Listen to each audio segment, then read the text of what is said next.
The silence in the living room was deafening. Margaret's words hung in the air like poison, her perfectly manicured finger pointed directly at my growing belly. "You trapped my son with that pregnancy, didn't you, Sarah?" The accusation hit me like a physical blow, stealing the breath from my lungs. I stood there, frozen, watching my mother-in-law's cold blue eyes scanning me like I was some kind of predator who had ensnared her precious boy. The family photos on the mantle seemed to mock me, all those smiling faces from holidays past when I thought I belonged here. David sat beside his mother on the pristine white sofa, his head in his hands, saying nothing, absolutely nothing. Before we jump back in, tell us where you're tuning in from, and if this story touches you, make sure you're subscribed, because tomorrow I've saved something extra special for you. The grandfather clock in the corner ticked away the seconds of my humiliation, each sound echoing through the tension-filled air. My name is Sarah Chen, and until that moment in Margaret's living room, I thought I knew what family meant. I'd been married to David for 3 years, together for 5, and we'd built what I believed was a solid foundation of love and trust. We met in college during our senior year, both of us studying business, both of us dreamers with big plans for the future. David was different from the other guys I'd dated. He was thoughtful, kind, and had this way of making me feel like I was the most important person in the room. When he proposed on the beach in Santa Monica 2 years after graduation, I thought I was the luckiest woman alive. Margaret had always been polite to me, but there was something underneath that politeness that I could never quite put my finger on. She'd smile at family gatherings, ask about my work at the marketing firm, compliment my cooking when we had dinner at their house. But there were moments when I'd catch her watching me with this calculating look, as if she was measuring my worth against some invisible standard I'd never be able to meet. David would brush off my concerns whenever I mentioned it. "That's just how Mom is," he'd say. "She's protective, but she means well." The pregnancy wasn't planned, but it wasn't prevented either. David and I had been talking about starting a family for months. We'd reached that comfortable place in our marriage where the future felt secure, where adding a baby to our little world seemed like the natural next step. We'd bought our first house in Riverside 6 months earlier, a charming 3-bedroom craftsman with a white picket fence and a backyard perfect for children. I'd even started converting the spare bedroom into a nursery in my mind, imagining soft yellow walls and a rocking chair by the window. When I saw those 2 pink lines on the pregnancy test on a Tuesday morning in March, my heart exploded with joy. I called in sick to work and spent the day planning how to tell David. I bought a tiny pair of baby shoes and wrapped them in tissue paper, then made his favorite dinner and waited for him to come home. When he walked through our front door that evening, loosening his tie after a long day at the accounting firm, I could barely contain my excitement.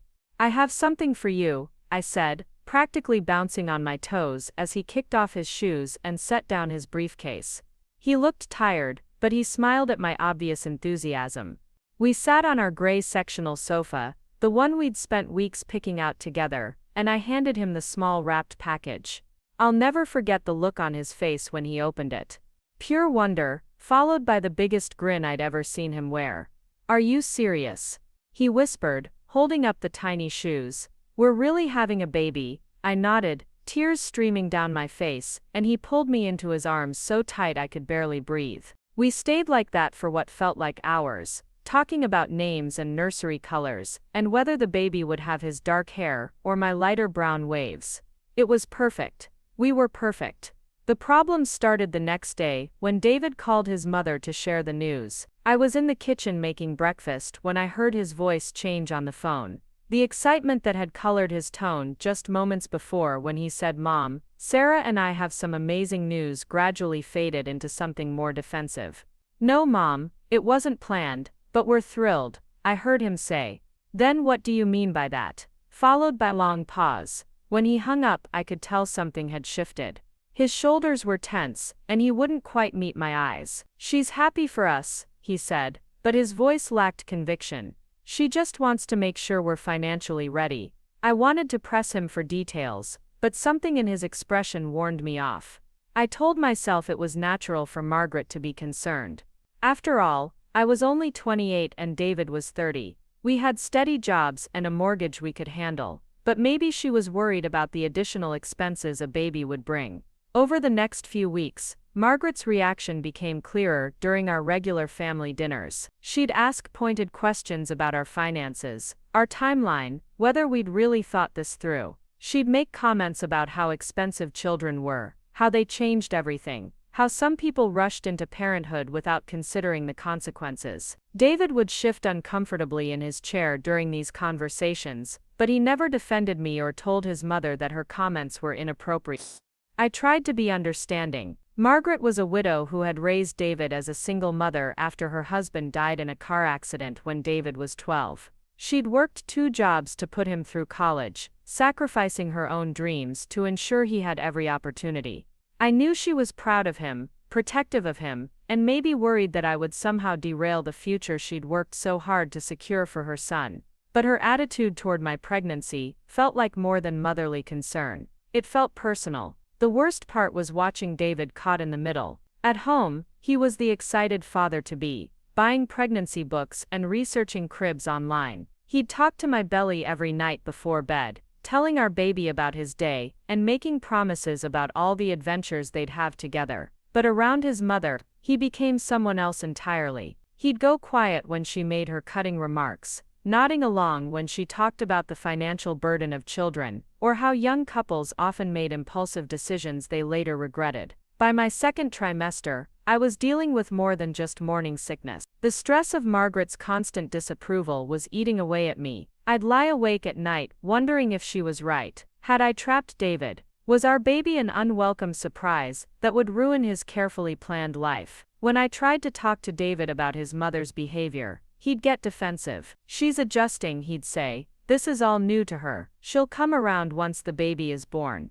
But Margaret didn't come around. If anything, she got worse. She'd call David at work to discuss articles she'd read about the challenges of parenthood, the divorce rates among couples who had children too early, the importance of being financially stable before bringing a child into the world. She'd send him links to news stories about teenage parents or couples who'd struggled financially after having babies. Every conversation seemed designed to plant seeds of doubt about our decision to start a family. The breaking point came during a family barbecue at Margaret's house in early June. I was about 16 weeks pregnant, just starting to show, wearing a flowing sundress that I thought looked nice with my small bump. David's Aunt Linda was there with her family, along with his cousin Mike and his wife Jessica, who had a 2-year-old daughter named Emma. I was excited to spend time with Emma, hoping it would give me a preview of what life with our own child might be like. Everything was going well at first. I was playing with Emma in the backyard, pushing her on the swing set that David's father had built years ago. She was giggling and asking me to push her higher, her blonde curls bouncing with each motion of the swing. David was manning the grill with Mike, and I could hear them laughing about something. For a moment, it felt like family. It felt like acceptance. Then Margaret called everyone inside for lunch. We gathered around her dining room table, the one she'd inherited from her own mother, covered with her best lace tablecloth, and set with her good china. The conversation was light at first, centered on Mike's new promotion at work, and Jessica's plans to go back to school part-time. Emma sat in her booster seat between her parents, chattering away about her toys and asking for more juice. That's when Margaret decided to share her thoughts about timing and family planning. "It's so important to wait until you're really ready," she said, cutting into her grilled chicken with surgical precision. "Some people rush into having children without thinking about the impact on their lives, their careers, their relationships." She looked directly at me as she said this, her meaning crystal clear to everyone at the table. Jessica, bless her heart, tried to redirect the conversation. "Every couple is different," she said diplomatically. "Some people know they're ready earlier than others." But Margaret wasn't deterred. She launched into a story about a neighbor whose daughter had gotten pregnant too young, and how it had ruined her future. The parallels she was drawing to my situation weren't subtle. David sat beside me, cutting his food into smaller and smaller pieces, saying nothing. His silence felt like betrayal. I watched his hands shake slightly as he brought his fork to his mouth, and I realized he was nervous. Nervous about what his mother might say next. Nervous about defending me. Nervous about standing up to the woman who had controlled his life for 30 years. Aunt Linda tried to change the subject to vacation plans, but Margaret was on a roll. I just think it's important for young couples to establish themselves first, she continued. Build their careers, save some money, really get to know each other as husband and wife, before bringing a child into the equation. Some people use pregnancy as a way to lock down a relationship, and that's not fair to anyone involved, especially the child. The words hit me like a slap. The entire table fell silent, except for Emma, who was obliviously singing a song from her favorite cartoon. Every adult at that table knew exactly what Margaret was implying, and every adult at that table watched me absorb the impact of her accusation. I felt my cheeks burn with shame and anger, my hands instinctively moving to protect my belly. Margaret, Aunt Linda said sharply, "That's enough." But the damage was already done. Margaret had publicly accused me of trapping her son with my pregnancy, and David had sat there and let it happen. When I looked at him expecting some show of support or defense, he was staring down at his plate like it held the secrets of the universe. I excused myself to use the bathroom, but really I just needed to escape, before I said something I'd regret or started crying in front of everyone. In Margaret's powder room with its floral wallpaper and collection of decorative soaps that no one was supposed to use, I stared at myself in the mirror and tried to collect my composure. My face was flushed, my eyes bright with unshed tears, and my hand was pressed protectively over my growing baby. That's when I heard them talking in the dining room. Margaret's voice carried clearly through the thin walls. "I'm just concerned about David's future," she was saying. "This pregnancy happened awfully quickly after they bought the house. Some women know exactly what they're doing when it comes to securing their financial future." I heard Jessica's voice rise in my defense, but it was quickly drowned out by Margaret's continued commentary about my motives and timing. When I returned to the table, the conversation had shifted to safer topics, but the damage was done. I sat through the rest of lunch with a smile plastered on my face, responding to questions about the baby's due date and whether we'd found out the sex yet. But inside, I was planning. Planning how to prove Margaret wrong. Planning how to show her exactly what kind of person she was dealing with. Planning how to expose the truth about my relationship with her son and the timeline of our pregnancy.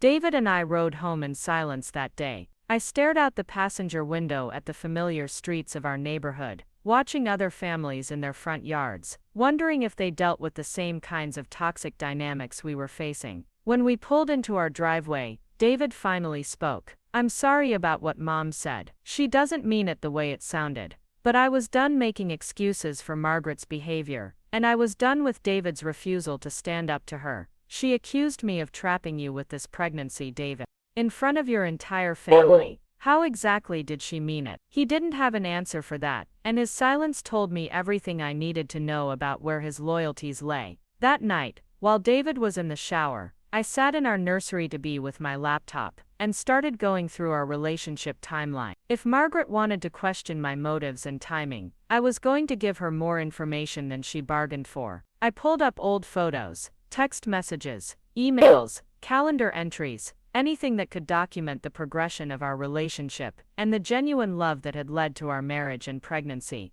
I started with our college photos from 5 years ago, back when we were both broke students living in cramped apartments and dreaming about our futures. There were pictures from our first date at that little Italian restaurant near campus, from study sessions in the library, where we'd fallen asleep on each other's shoulders, from graduation day when David had insisted on taking a photo of me throwing my cap in the air, even though I thought it was silly. Then came the early dating photos, back when we were both working entry-level jobs, and splitting everything 50-50 because neither of us had much money. Pictures from camping trips where we'd shared a tent and cooked ramen noodles over a camp stove, from birthday parties where the gifts were homemade, because we couldn't afford anything expensive, from holidays we'd spent together when we were too broke to travel home to our families. I found the emails we'd exchanged during the 6 months David spent in Denver for a work assignment early in our relationship. Hundreds of messages where we'd poured our hearts out to each other, talking about our dreams, our fears, our hopes for the future. In one email from 2 years into our relationship, David had written about wanting to marry me someday and have children together. "I can't imagine my life without you, Sarah," he'd written. "I want to build a family with you, grow old with you, create something beautiful together." Preparing and narrating this story took us a lot of time, so if you are enjoying it, subscribe to our channel. It means a lot to us. Now back to the story. The timeline was crystal clear. Our relationship had progressed naturally over 5 years. We'd moved in together after dating for a year and a half. We'd gotten engaged after 3 years together, when we were both financially stable and ready for the commitment. We'd had a long engagement, taking time to plan our wedding and save money for our future. We'd bought our house as a married couple, with both our names on the mortgage and both of us contributing to the down payment from savings we'd built together. The pregnancy had happened 3 years into our marriage, when I was 28 and David was 30, when we owned our home and had stable careers and had been talking about starting a family for months. There was nothing rushed about it, nothing opportunistic, nothing manipulative. It was the natural progression of a loving relationship between two adults who had built a life together over 5 years. But Margaret's accusation had planted a seed of doubt that was growing in my mind. If this was how she truly saw me, if she really believed I had trapped her son, then she would never accept me or our child. She would spend the next 18 years undermining my role as David's wife and our baby's mother, poisoning every family gathering with her resentment and suspicion. More importantly, David's failure to defend me revealed a fundamental problem in our marriage. I had assumed that when we said our vows, when we promised to forsake all others and cleave to each other, that included his mother, I had thought that his primary loyalty was now to me and the family we were building together. But his silence at that lunch table, his willingness to let his mother publicly humiliate me, suggested that I had been naive about where I stood in his hierarchy of relationships. As I compiled evidence of our relationship timeline, I realized I wasn't just building a defense against Margaret's accusations. I was documenting the foundation of our love story, the genuine partnership we'd built over 5 years, the authentic connection that had led to our marriage and now our pregnancy. If Margaret wanted to question my motives, I would show her exactly what those motives were: love, commitment, and the natural desire to build a family with the man I adored. The next few days passed in a blur of pregnancy appointments and work meetings, but my mind kept returning to that moment at Margaret's dining room table. I found myself analyzing every conversation David and I had had about having children, looking for any sign that he might doubt my intentions or regret our pregnancy. He seemed genuinely excited about the baby, but there was a new tension between us that hadn't been there before his mother's accusation. I started paying closer attention to David's phone calls with Margaret, and what I heard concerned me. She was calling him almost daily now, always with some new concern about our finances, our readiness for parenthood, or the challenges we'd face as new parents. She'd send him articles about the costs of childcare, the sleep deprivation that came with newborns, the strain that babies put on marriages. It felt like a campaign designed to make him regret our pregnancy and resent me for changing his life. The worst part was that some of David's responses suggested that her tactics were working. I'd hear him saying things like, "I know it's a lot of responsibility, and we're trying to be as prepared as possible, and I hope we're making the right decision." These weren't the words of an excited father-to-be. These were the words of a man who was being convinced that his pregnancy was a mistake. One evening, about a week after the disastrous family barbecue, I decided to confront David directly about his mother's behavior and his response to it. We were in our living room after dinner, supposedly relaxing and watching television, but the tension between us was palpable. David was scrolling through his phone while a cooking show played in the background, and I was pretending to read a pregnancy book while actually watching him. "We need to talk about what happened at your mother's house," I said, closing my book and turning to face him. David's shoulders tensed immediately, and he didn't look up from his phone. "I thought we were past this," he said. "Mom apologized." This was news to me. When did she apologize? She certainly didn't apologize to me. David finally looked up, and I could see the conflict in his eyes. "She called me yesterday. She said she was sorry if her words came out wrong." If her words came out wrong, not sorry for what she said, not sorry for hurting me, not sorry for publicly humiliating me in front of his family. Sorry if her words came out wrong, as if the problem was my interpretation rather than her intention. "David, your mother accused me of trapping you with this pregnancy. In front of your entire family, and you said nothing." He set his phone down and rubbed his face with both hands. I didn't know what to say. She caught me off guard. "You didn't know what to say when your mother attacked your pregnant wife." The hurt in my voice was unmistakable, and David flinched. "She wasn't attacking you, Sarah. She was just expressing her concerns." I felt something snap inside me. Her concerns about what exactly? About the fact that we're happily married adults who decided to have a child together.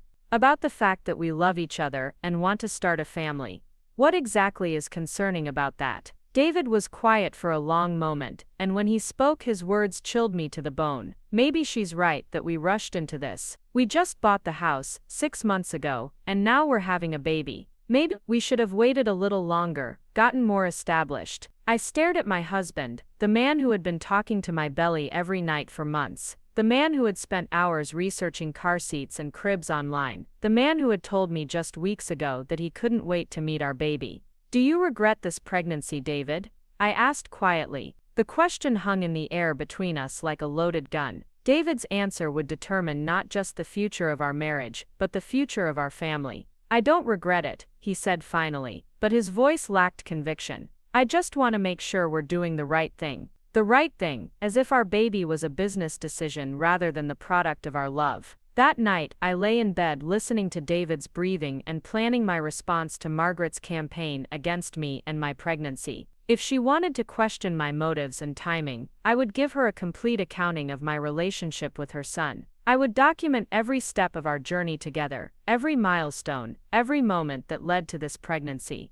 I would show her exactly what kind of woman I was, and exactly what kind of love had created the grandchild she was so determined to resent. But more than that, I would show David who he was married to and what we had built together. Because somewhere in the midst of his mother's psychological warfare, he seemed to have forgotten that this baby wasn't an accident or a trap or a mistake. This baby was the natural result of 5 years of love, commitment, and partnership. This baby was wanted, planned for, and conceived by 2 people who had chosen each other every single day for 5 years. I spent the next 2 weeks compiling what I came to think of as my timeline project. I organized 5 years of our relationship into a comprehensive presentation that would prove beyond any doubt that my pregnancy was not a trap but the culmination of a genuine love story. I included photos, emails, text messages, calendar entries, and documentation of every major milestone in our relationship. The timeline started with our first meeting in Professor Williams' advanced marketing class during our senior year of college.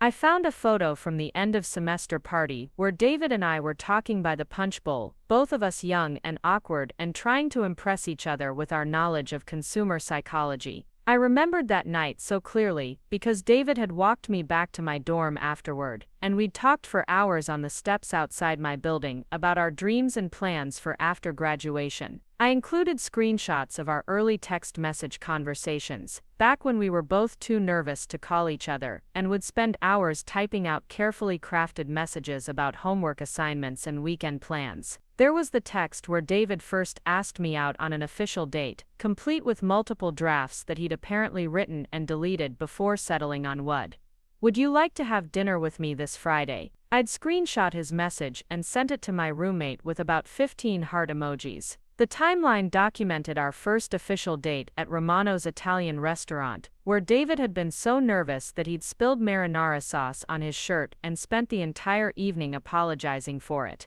I'd found it endearing rather than embarrassing, and I'd told him so in the thank you text I'd sent him later that night. "I had a wonderful time tonight," I'd written. "Marinara sauce and all. I hope we can do it again soon." From there, the timeline followed the natural progression of our relationship through college and into our early career years. There were photos from study dates in the library, from casual dinners at cheap restaurants, from weekend trips to the beach when we were both broke but happy to spend time together. I documented the first time David met my parents, the first time I met Margaret, the first time we said "I love you" to each other during a late-night phone call when David was home for Christmas break. After graduation, the timeline showed how we'd navigated the challenges of starting our careers while maintaining our relationship. David had taken a job at a small accounting firm in Los Angeles, while I'd found work at a marketing agency in Santa Monica. We'd lived in separate apartments for the first year, splitting our time between his place and mine, slowly building a shared life while maintaining our individual independence. The timeline documented our decision to move in together after a year and a half of dating, complete with photos of us painting the walls of our first shared apartment and assembling furniture that we'd bought at thrift stores and garage sales. I found emails we'd exchanged while apartment hunting, discussing our budget and our wish list and our dreams of having a place that was truly ours. There were photos from our first Christmas together in that apartment, where we decorated a tiny tree with ornaments we'd made ourselves, because we couldn't afford store-bought decorations. David had surprised me with a pair of earrings he'd saved up to buy, while I'd knitted him a scarf in his favorite color.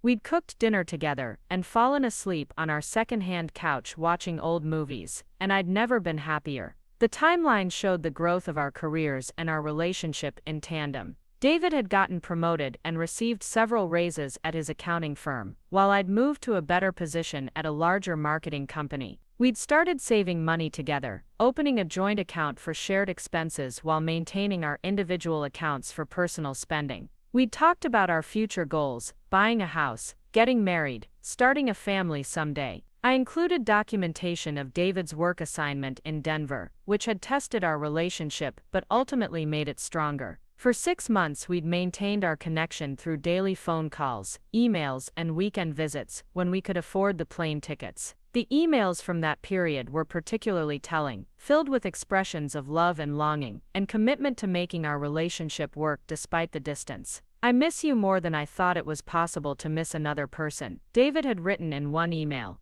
"Being apart from you has made me realize how much I want you to be a permanent part of my life. When I get back to LA, I want to talk about our future together. I want to talk about marriage and children and growing old together. I love you, Sarah, and I can't imagine my life without you in it." When David returned from Denver, we'd had those conversations about marriage and children. The timeline documented our engagement, which happened after 3 years of dating when we were both 25 and financially stable. David had proposed during a weekend trip to San Francisco, at the Golden Gate Bridge overlook where we'd taken our first vacation together 2 years earlier. The ring was modest but beautiful, chosen because David had listened when I'd mentioned admiring a similar style in a jewelry store months earlier. Our engagement had lasted 18 months, during which we'd planned our wedding, continued building our careers, and saved money for our future together. The timeline showed photos from our engagement party, our wedding shower, and our bachelor and bachelorette parties. It documented the stress and joy of wedding planning, the excitement of choosing a venue and flowers and music that would celebrate our love. Our wedding had been perfect in its simplicity and authenticity. We'd chosen a small venue in Malibu with an ocean view, surrounded by close friends and family members who had supported our relationship from the beginning.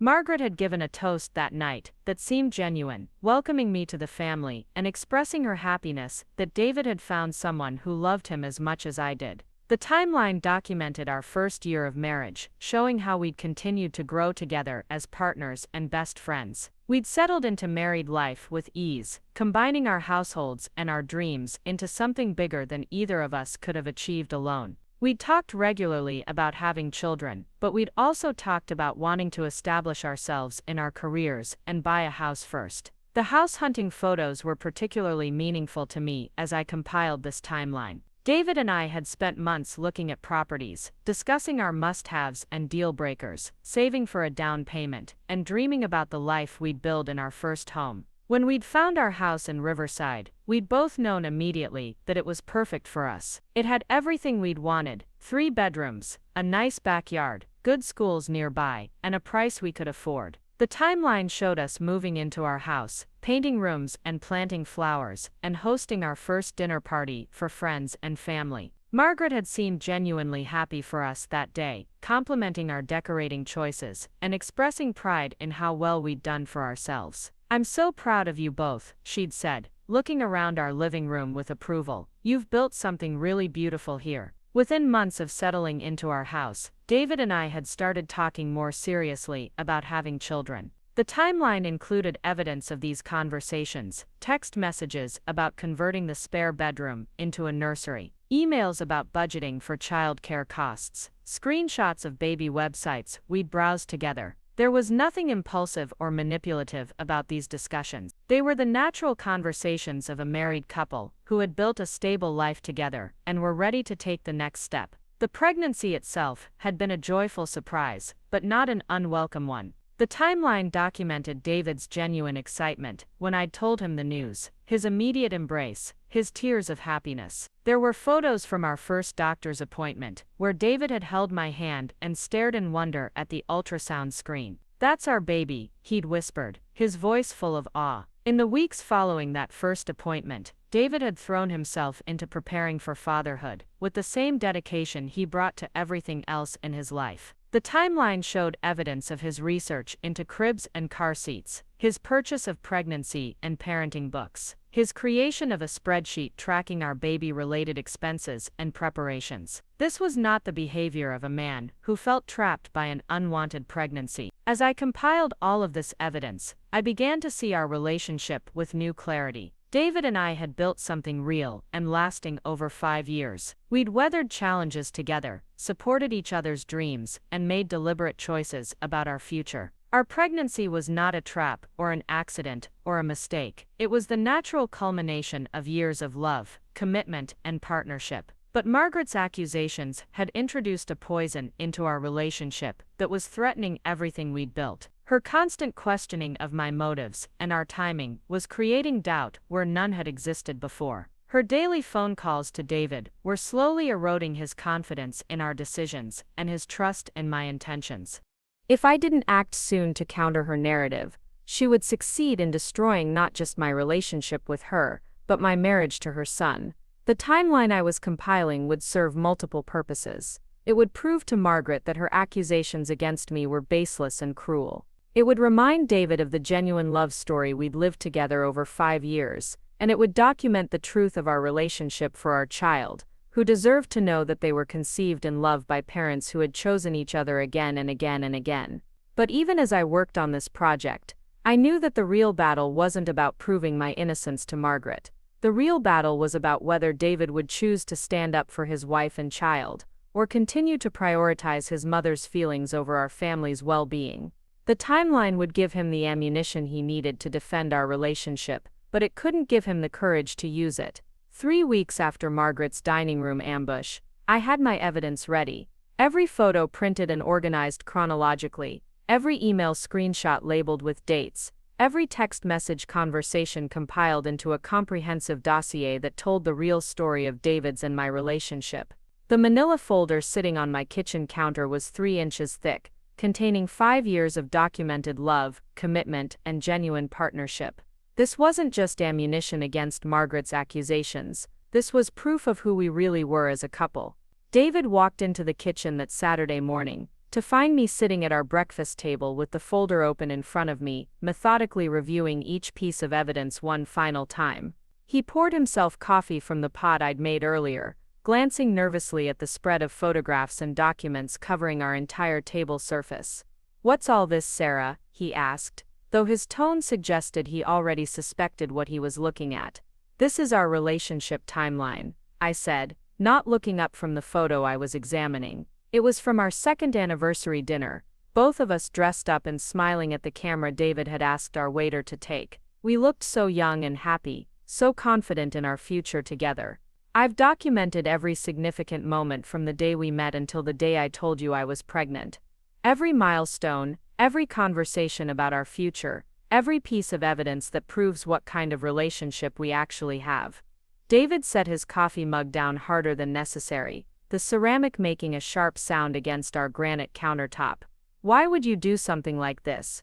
Are you planning to present some kind of case to my mother?" His defensive tone immediately put me on alert. This wasn't the response I'd expected from the man who supposedly loved me and was excited about our baby. "Your mother accused me of trapping you with this pregnancy, David. She thinks I'm some kind of manipulative gold digger who got pregnant on purpose to secure my financial future. So yes, I'm going to present a case, because apparently the truth about our relationship needs defending." I finally looked up at him, and what I saw in his expression made my stomach drop. He looked guilty, like a man who'd been caught in a lie. "Sarah, you're overreacting. Mom didn't mean it the way you think she did." David sat down across from me, pushing aside some of the photos to make room for his coffee. She's just protective. She wants to make sure I'm happy, that we're making good decisions. Is that really so wrong? The fact that he was still defending her, still making excuses for her behavior, felt like a betrayal that cut deeper than Margaret's original accusation. She called me a gold digger in front of your entire family, and you think I'm overreacting? My voice was rising despite my efforts to stay calm. She suggested that I deliberately got pregnant to trap you, and you're worried about whether she means well. I pulled out one of the email printouts from our early dating days, where David had written about how much he loved me and wanted to build a future with me. Does this sound like the correspondence of a man who's being trapped? David glanced at the email, but didn't really read it. You're taking this too personally. Mom is just concerned about the timing. We did get pregnant pretty soon after buying the house. There it was again, that suggestion that our pregnancy was somehow ill-timed or irresponsible. Margaret's poison was working its way through our marriage like an infection, and David was choosing to let it spread rather than fight it. Pretty soon after buying the house, I could hear the danger in my own voice, but I couldn't stop myself. David, we've been talking about having children for over a year. We specifically bought a 3-bedroom house, because we wanted room for a family. We've been married for 3 years and together for 5. How exactly is that too soon? I shuffled through my organized evidence until I found the screenshots of our house hunting conversations, where we'd specifically discussed which bedroom would make the best nursery. David's phone rang before he could answer, and I knew without looking at the caller ID who it was. Margaret had developed an uncanny ability to interrupt any serious conversation David and I tried to have about her behavior. "Hi, Mom," David said, answering on the second ring. "No, we're just having breakfast. What's up?" I listened to his side of the conversation, watching his expression change from defensive to concerned to resigned. "She wants us to come over for lunch today," David said after hanging up. "She's making her famous pot roast, and she says she has something important to discuss with us." The way he avoided my eyes told me he knew exactly what Margaret wanted to discuss, and it wasn't going to be an apology. "I think this is a good opportunity for you to clear the air with her, maybe show her that you're not the person she thinks you are." The audacity of that statement nearly knocked me out of my chair. Show her that I'm not the person she thinks I am. David, she thinks I'm a manipulative liar who trapped you with a pregnancy. The person I actually am is your wife of 3 years who loves you and is carrying your child. The fact that I need to prove that to anyone, especially your mother, is insane. I gestured to the evidence spread across our table, and I've spent 3 weeks compiling proof of exactly who I am and what our relationship means. So yes, I'll show her, but not to convince her to like me. To shut down her lies once and for all. David looked uncomfortable with my determination, and that discomfort was becoming a pattern that worried me. Every time I tried to stand up for myself or our relationship, he seemed to think I was being too aggressive, too confrontational, too unwilling to keep the peace. But keeping the peace had gotten us to this point, where his mother felt comfortable publicly humiliating me and he felt comfortable letting her do it. We drove to Margaret's house in tense silence, my folder of evidence on my lap like a shield. David kept glancing at it nervously, as if he was afraid of what I might reveal about our relationship. That fear was telling. If our relationship was as solid as I believed it was, if our pregnancy was as wanted as he'd claimed it was, then why was he nervous about me documenting the truth? Margaret's house in Pasadena was exactly what you'd expect from a woman who'd spent 30 years perfecting her image as the ideal mother and homemaker. The landscaping was immaculate, the paint job was fresh, and every window gleamed in the afternoon sun. I'd always felt intimidated by the perfection of her home, as if my mere presence might somehow disturb the careful order she'd created. Today, armed with my evidence and my determination, I felt different. Today I belonged here because I was David's wife and the mother of her grandchild, whether she liked it or not. Margaret met us at the front door, wearing a floral apron over a pristine white blouse and navy slacks. Her silver hair was perfectly styled, her makeup flawlessly applied, and her smile was the kind of controlled expression that never quite reached her eyes. "David, sweetheart," she said, embracing her son warmly before turning to me with considerably less enthusiasm. "Sarah, you look well. How are you feeling?" The question about my pregnancy felt perfunctory, like something she was asking because it was expected rather than because she cared about the answer. "I'm feeling fine, thank you," I replied, matching her formal tone. "The baby is healthy and growing right on schedule." I patted my belly, which was now noticeably rounded at 20 weeks along. Margaret's eyes flickered to my bump with an expression I couldn't quite read. It might have been resignation, or disapproval, or just general discomfort with the reality of my pregnancy. The house smelled like pot roast and fresh bread, comfort foods that under normal circumstances would have made me feel welcome and cared for. Today they felt like props in whatever performance Margaret had planned for lunch.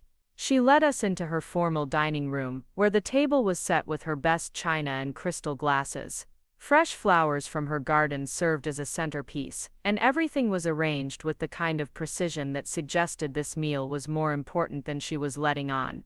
"David, would you help me bring the food from the kitchen?" Margaret asked, leaving me alone in the dining room with my folder and my growing sense of unease. I could hear them talking in low voices in the kitchen, their conversation too quiet for me to make out the words but intense enough that I knew they were discussing me.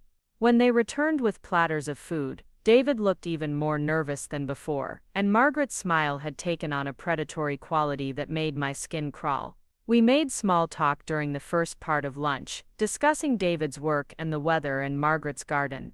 But I could feel the tension building like pressure before a storm.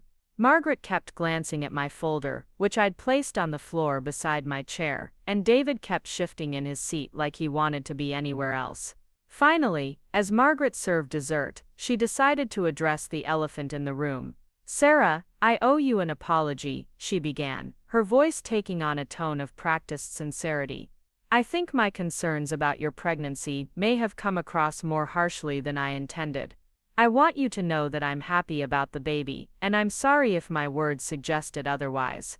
It was a carefully crafted non-apology, the kind of statement that acknowledged hurt feelings without accepting responsibility for causing them. "Thank you for saying that, Margaret," I replied evenly. "But I think we need to address what you actually said, not just how it came across. You suggested that I trapped David with this pregnancy, that I used it to secure my financial future. Those weren't concerns about timing, those were accusations about my character and my motives." I reached for my folder, and I saw both David and Margaret tense as I opened it on the table. "I brought some things I thought you might like to see," I continued, pulling out the first section of photos. "These are from when David and I first met 5 years ago in college. As you can see, we were both broke students with no financial security whatsoever. If I was looking for someone to trap for their money, I probably would have chosen someone who actually had some." I spread the photos across Margaret's pristine tablecloth, images of David and me in our cheap college clothes, eating ramen noodles in our tiny apartments, studying together in the library. Margaret's expression tightened as she looked at the photos, but she maintained her composure. "That's very sweet, dear, but I'm not sure what you're trying to prove. People can change, circumstances can change. Sometimes women see an opportunity and take it." The implication was clear. She thought I'd been playing a long game, waiting for David to become financially successful before springing my pregnancy trap. "You're right that circumstances can change," I agreed, pulling out the next section of evidence. "David and I both worked hard to build our careers after college. Here's documentation of that process: pay stubs, promotion letters, performance reviews. We both contributed equally to our relationship financially. When we moved in together, we split everything 50-50. When we got engaged, we both contributed to the ring. When we bought our house, we both contributed to the down payment from savings we'd built separately and together." I could see David watching this presentation with growing discomfort, but I wasn't sure if he was uncomfortable with my evidence or with his mother's continued skepticism.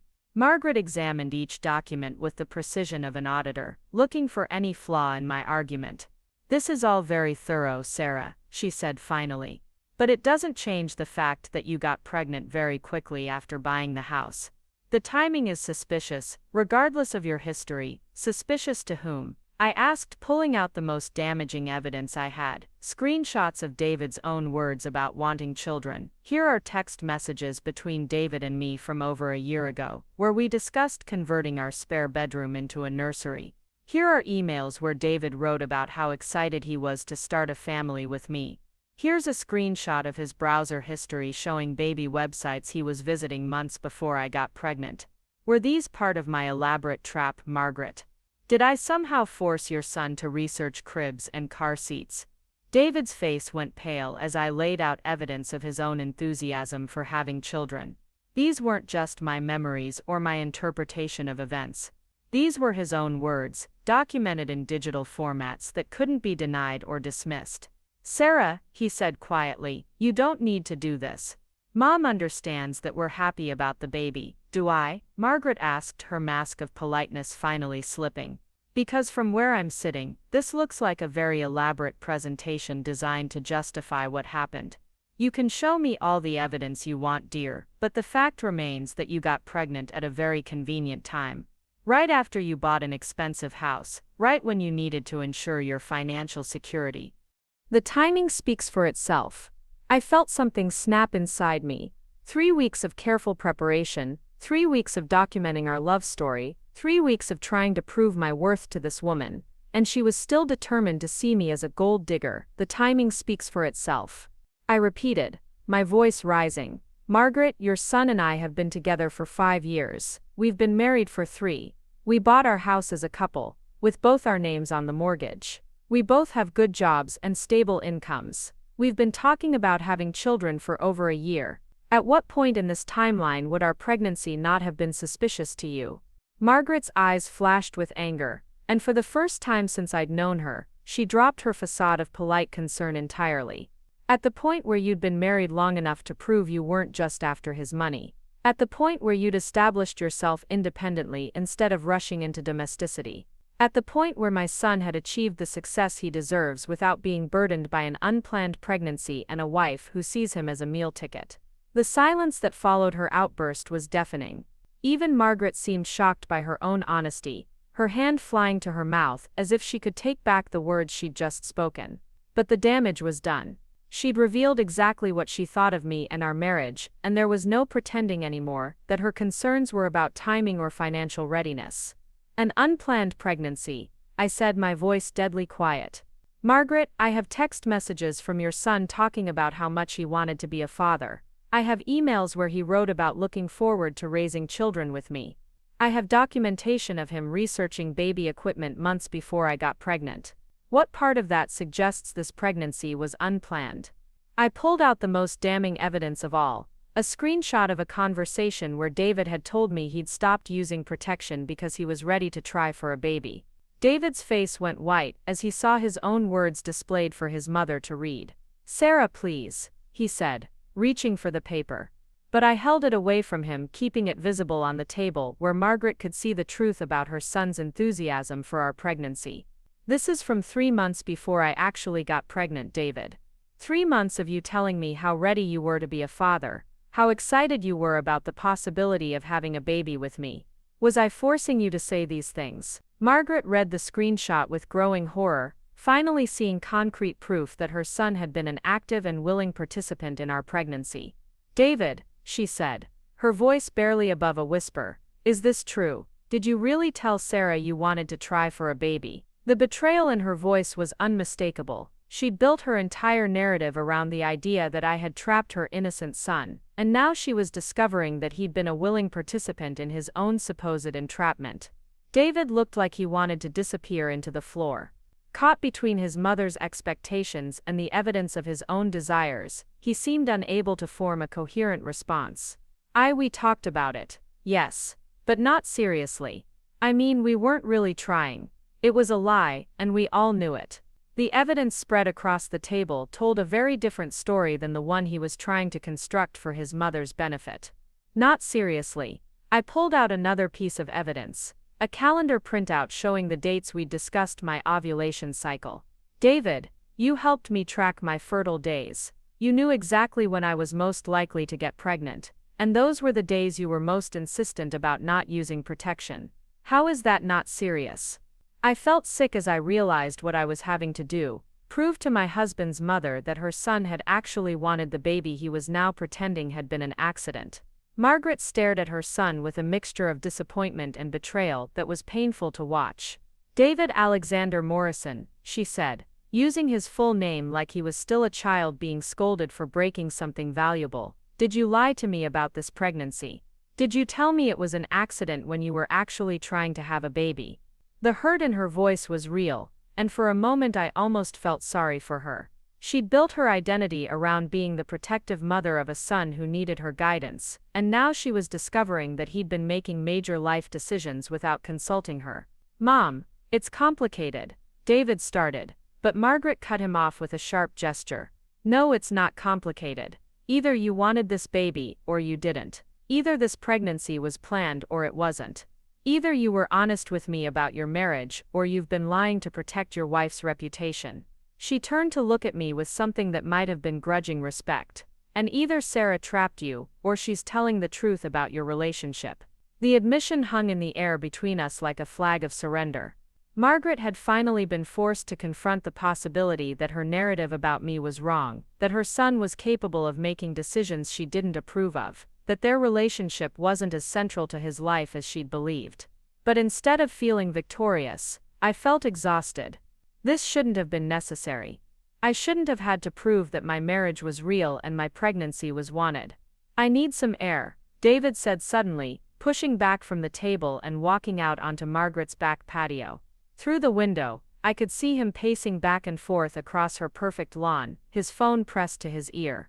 I wondered who he was calling, what support system he was reaching out to when the women in his life were forcing him to confront uncomfortable truths about his own desires and decisions. Margaret and I sat in uncomfortable silence for several minutes, surrounded by the evidence of my relationship with her son. She picked up one of the photos from our wedding day, studying our faces with an expression I couldn't read. You really love him, she said finally, and it wasn't a question. Yes, I replied simply. I have loved him for 5 years, and I will love him for the rest of my life. That's what this is all about, Margaret. Love, not money, not security, not entrapment, just love. And the baby? She asked, her hand unconsciously moving toward my belly before stopping herself. The baby was created in love too. David and I wanted to start a family together because we wanted to share our love with a child, to build something beautiful and lasting together. There was nothing calculated about it, nothing manipulative. It was just two people who love each other deciding to take the next step in their relationship. Margaret was quiet for a long time, processing everything she'd seen and heard. When she finally spoke, her voice was smaller than I'd ever heard it. I was so afraid, she said, not looking at me. When David's father died, I promised myself I would protect him from anyone who might hurt him. When he started dating you, I kept waiting for you to show your true colors, to prove that you were after his money or his security. I've been looking for evidence of your ulterior motives for so long that I couldn't see the evidence of your genuine love.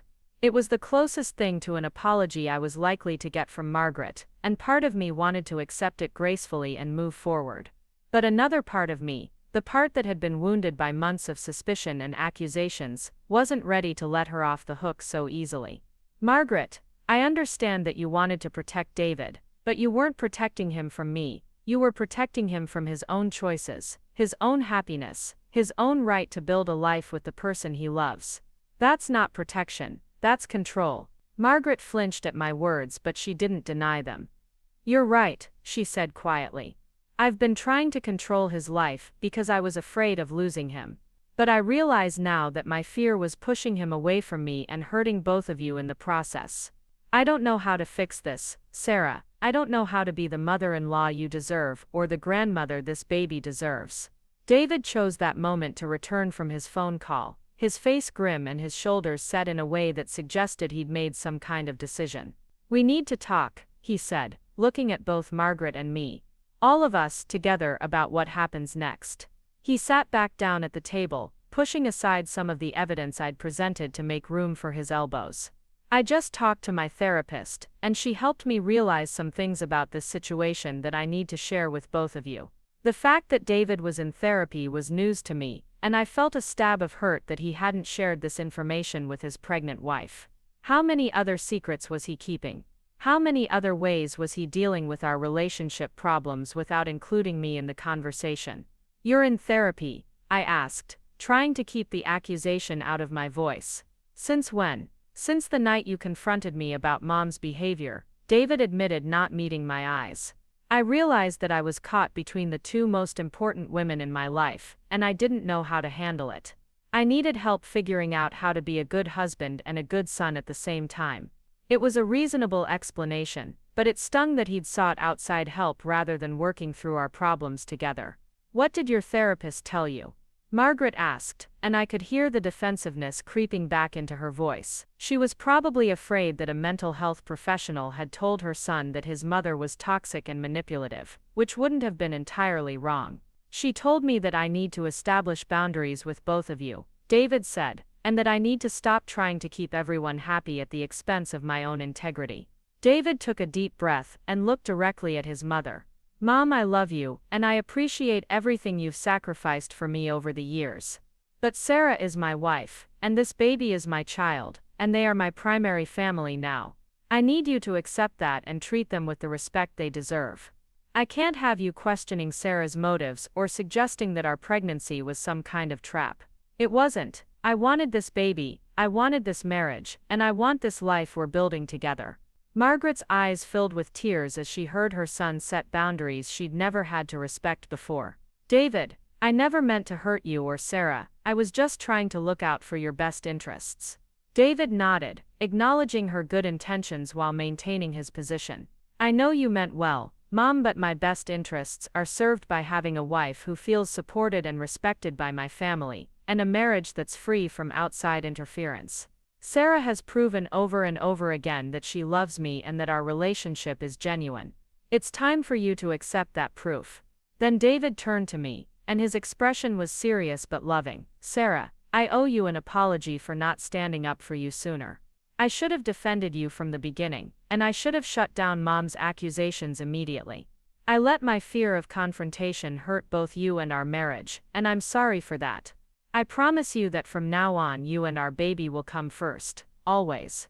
It was everything I'd wanted to hear from David for months, but hearing it in front of Margaret felt like a hollow victory. I'd had to compile evidence and present a case and force a confrontation to get my husband to prioritize his wife and child over his mother's feelings.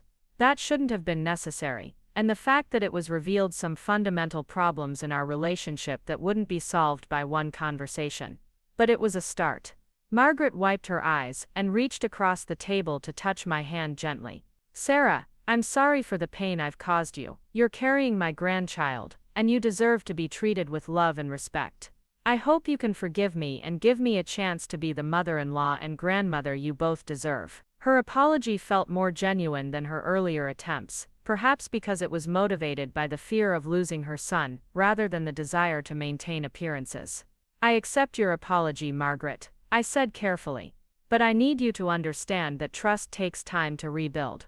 I can't just forget months of accusations and suspicion because you've realized you were wrong. I need to see consistent change in how you treat me and talk about our relationship before I can fully forgive and move forward." It wasn't the gracious acceptance she was probably hoping for, but it was honest. David reached over and took my hand, squeezing it gently. "That's fair," he said. "We all need time to process this and figure out how to move forward. But I think today was an important first step." He looked around at the evidence still spread across his mother's dining room table, at the documentation of our 5-year love story that had finally forced everyone to confront the truth about our relationship. As we cleaned up the photos and documents, preparing to leave Margaret's house, I felt a mixture of relief and exhaustion. I'd proven my point, defended my character, and forced both David and Margaret to acknowledge the reality of our relationship. But the victory felt hollow because it had been necessary at all. A good marriage shouldn't require evidence to prove its legitimacy. A loving mother-in-law shouldn't need documentation to believe in her son's happiness. The real test would come in the weeks and months ahead, as we all learned to navigate this new dynamic where David's primary loyalty was finally where it should have been all along. Margaret would have to learn to step back and trust her son's choices. David would have to learn to maintain boundaries and prioritize his nuclear family, and I would have to learn to forgive while protecting myself and our baby from future harm. As we drove home that afternoon, David reached over and placed his hand on my belly. "I felt the baby kick during lunch," he said softly. "Right when you were showing Mom that text message where I said I couldn't wait to be a father. It was like our little one was agreeing with you, telling everyone that this pregnancy is exactly what we wanted." I smiled and covered his hand with mine, feeling our baby's gentle movements beneath our joined palms. Maybe, just maybe, we could build a family that was stronger than the dysfunction that had nearly destroyed it. 6 months later, I stood in our nursery watching David assemble the crib we'd finally chosen after weeks of research. My belly was now round and prominent at 36 weeks, and our daughter was due any day. The room we'd painted soft lavender had become a sanctuary filled with tiny clothes, stuffed animals, and all the hopes we'd carried through the storms of the past year. Margaret knocked on our front door just as David tightened the last screw on the crib rail. Through the window, I could see her holding a large wrapped package, her face nervous but determined. The last 6 months hadn't been easy for any of us, but they'd been transformative in ways I never could have predicted. "I'll get it," David said, wiping his hands on a towel before heading downstairs. I heard the front door open, followed by quiet conversation that I couldn't quite make out.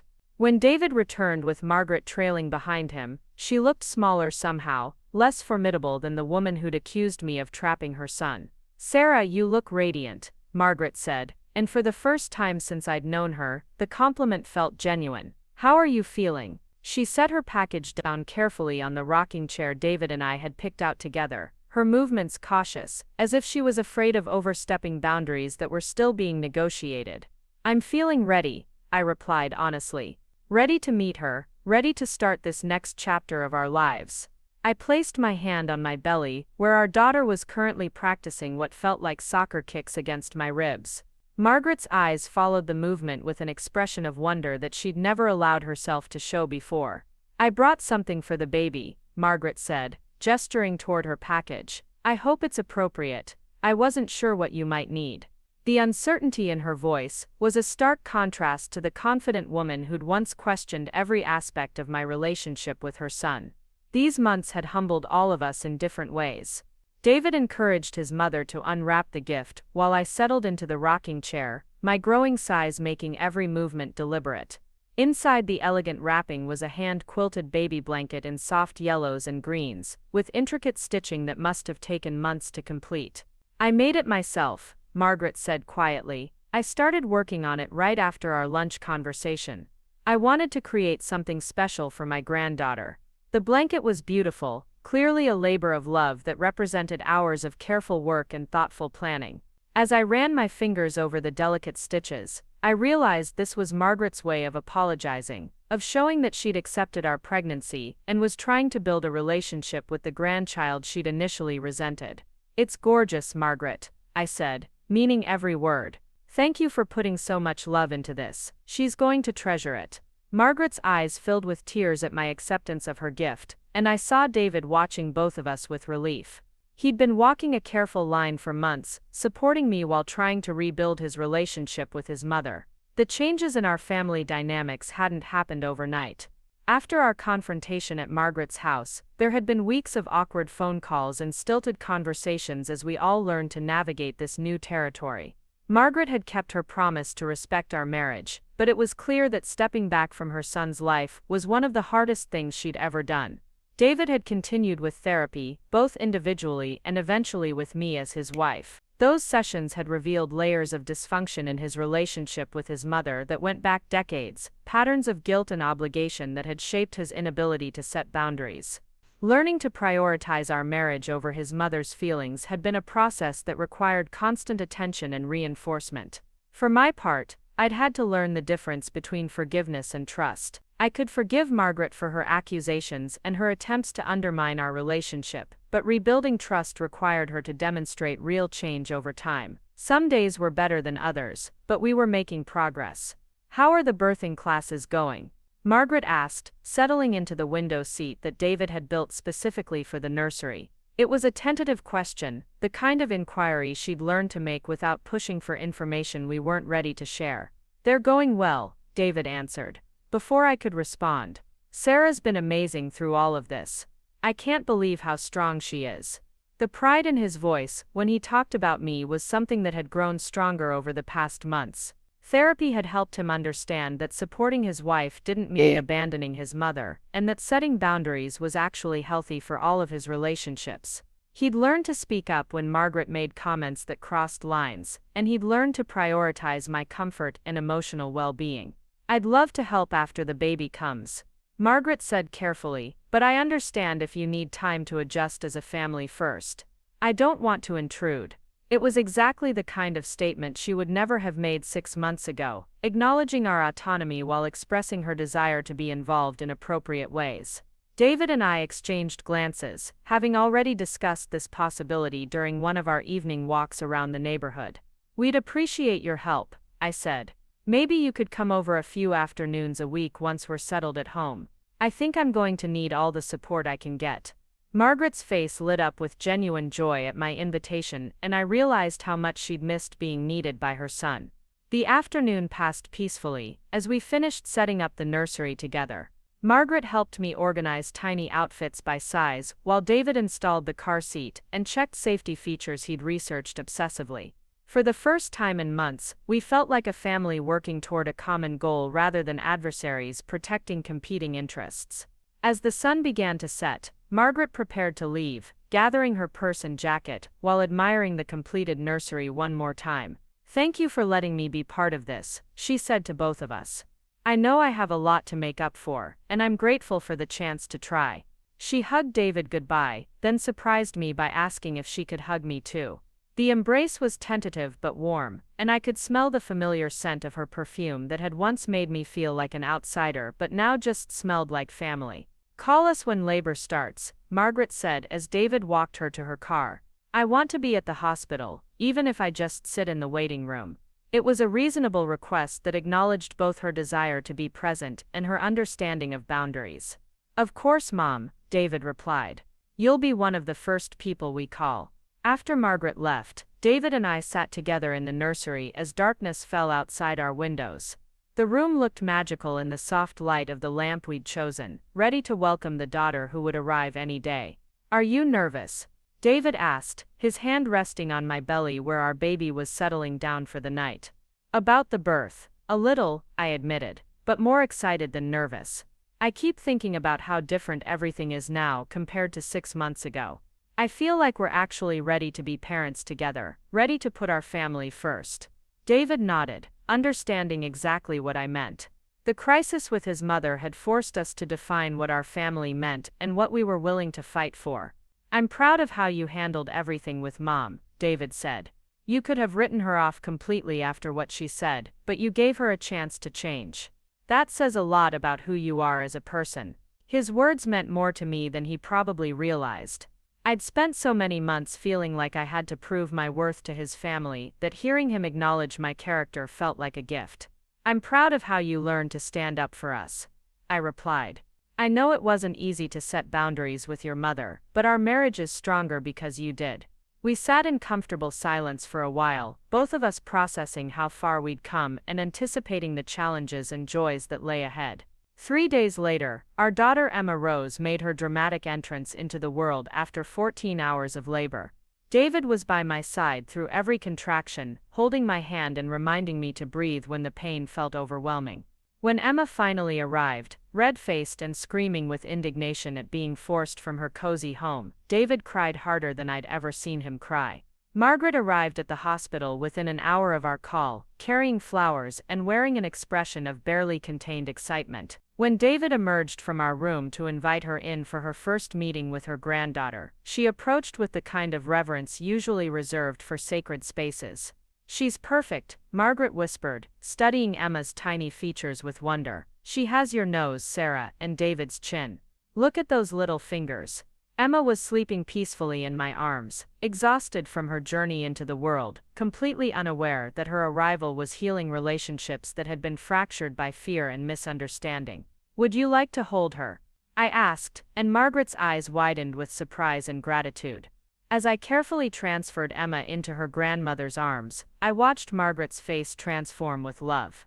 Whatever reservations she'd had about our pregnancy, whatever fears she'd harbored about my motives, they all disappeared in the face of this tiny person who was part of all of us. "Hello, sweet girl," Margaret murmured to Emma. "I'm your grandmother, and I've been waiting so long to meet you. I promised to love you and protect you and spoil you just a little bit." Emma opened her eyes at the sound of Margaret's voice, and for a moment grandmother and granddaughter studied each other with mutual fascination. David wrapped his arm around my shoulders as we watched his mother bond with our daughter. "Thank you," he whispered in my ear. "Thank you for fighting for our family, and for giving Mom a chance to be the grandmother Emma deserves." I leaned into his embrace, feeling complete in a way I'd never experienced before. The months that followed Emma's birth brought their own challenges and adjustments, but they also brought unexpected joys. Margaret became a devoted grandmother, who respected our rules while showering Emma with affection.